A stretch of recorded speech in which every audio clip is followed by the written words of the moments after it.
আল্লাহ যদি না চাইতো রেজাল্ট আমরা পাইতাম না। তাহলে এখন আমাদের চাওয়া পাওয়ার কিছু নাই, থাকা উচিত না। এই সমাজে বেঁচে থাকবো,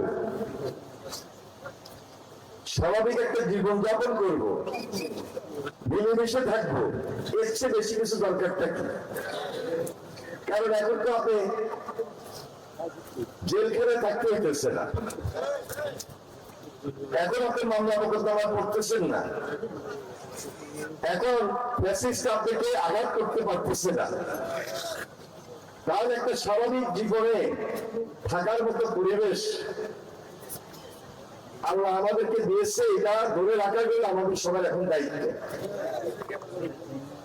যাই হোক, এটা হল তাফসিরে কোরআন মাহফিল, কোরআনের উপর সরাসরি ব্যাখ্যা আলোচনা, যেটি আমি